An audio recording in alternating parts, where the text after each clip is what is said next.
आज की क्लास में हम पढ़ेंगे यूरिन फॉर्मेशन के स्टेप्स। कल जो मैंने आप लोगों को इसकी स्ट्रक्चर बताई थी, नेफ्रॉन की स्ट्रक्चर, मोस्टली उसमें स्टेप्स तो सारे कंप्लीट हो गए थे, लेकिन फिर भी जो स्टेप्स हैं उसमें क्या होता है।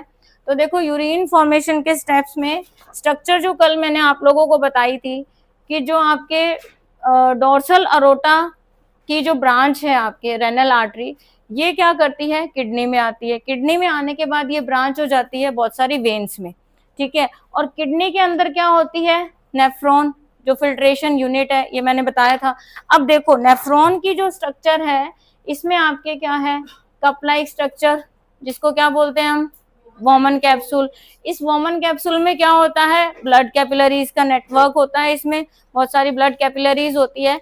तो क्या होता है, रेनल आर्टरी जो है, जो आपके डोर्सल अरोटा की ब्रांच है, ये एंटर करती है किडनी में। किडनी में एंटर होने के बाद ये फर्दर किस में डिवाइड हो जाती है, आपके बहुत सारी वेसल्स में, जिसको बोलते हैं आर्ट्रियोलर। तो ये देखो, ये आर्टरी है और ये एफरेंट आर्ट्रियोलर, इसमें ये ब्रांच हो जाएगी। और ये क्या लेके आती है, डर्टी ब्लड लेके आती है।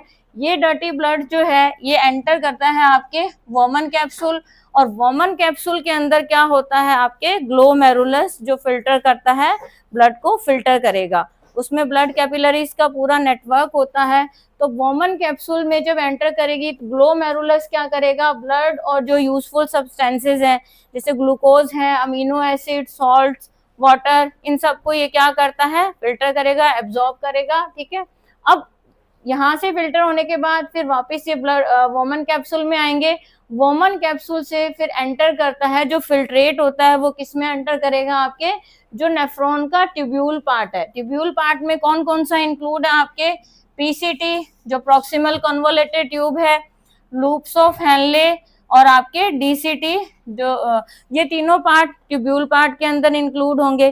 तो यहाँ पे आपके क्या होता है, जो भी यूजफुल सब्सटेंस, मतलब ग्लोमेरुलस में जो फिल्टर हुए सब्सटेंस, यूजफुल सब्सटेंस को इसने एब्जॉर्ब किया, और जो फिल्ट्रेट है तो उसमें स्टिल कुछ ना कुछ यूजफुल सब्सटेंस होते हैं, कुछ सॉल्ट्स होते हैं, अमीनो एसिड्स होते हैं।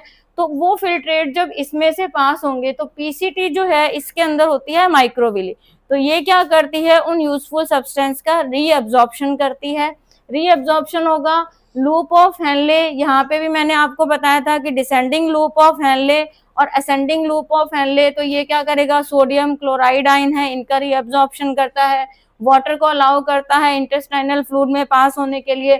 उसके बाद वहां से तो, और डीसीटी का भी मैंने बताया था कि फाइनली एडजस्टमेंट करता है, यूरिन फॉर्मेशन से पहले उसकी कंपोजिशन का एडजस्टमेंट करता है।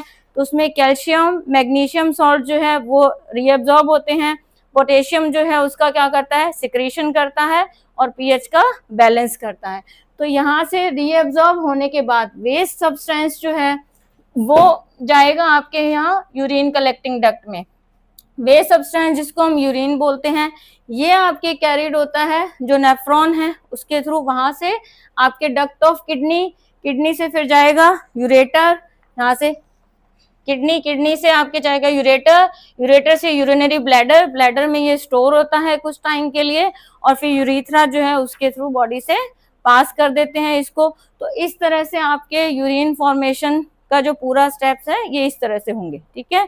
इसके बाद में अगर आपके कई बार इसमें क्वेश्चन आता है कि यूरिन फॉर्मेशन के, ये तो बता दिया कि किस तरह से इसमें फिल्टर हो रहा है, यूरिन बन रहा है। अगर स्टेप्स को हम कैटेगरी के अकॉर्डिंग डिवाइड करें तो उसमें 3 स्टेप्स हैं यूरिन फॉर्मेशन के।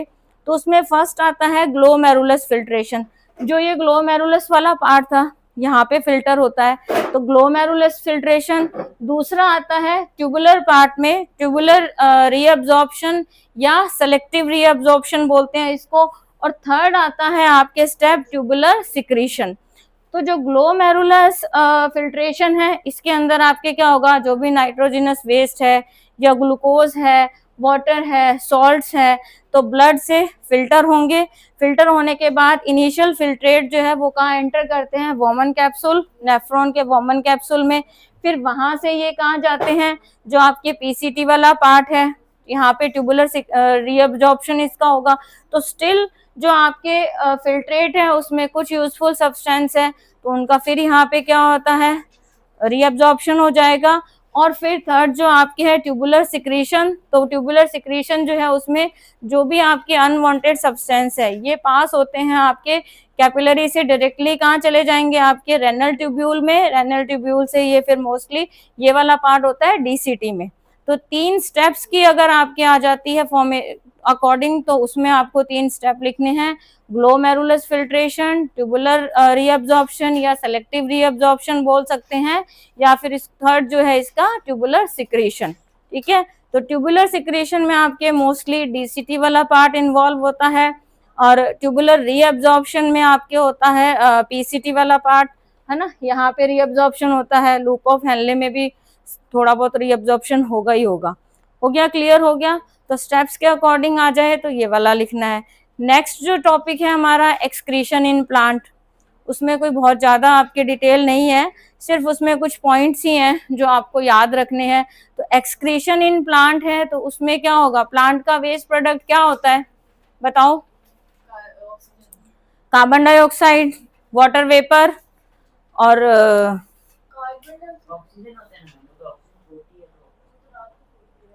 रेस्पिरेशन प्रोसेस के थ्रू आपके वाटर वेपर और कार्बन डाइऑक्साइड भी तो प्रोड्यूस होती है, ऑक्सीजन जो आपकी फोटोसिंथेसिस से प्रोड्यूस हो रही है, कुछ गैसियस वेस्ट जो हैं रेस्पिरेशन यानी कि फोटोसिंथेसिस के, तो वो किसके थ्रू रिलीज होते हैं, स्ट्रोमेटा के थ्रू। स्ट्रोमेटा क्या है आपके, टाइनी पोर्स, है ना, तो ये क्या करती है आपके वाटर लॉस भी करती है, गैसेस एक्सचेंज भी करती है।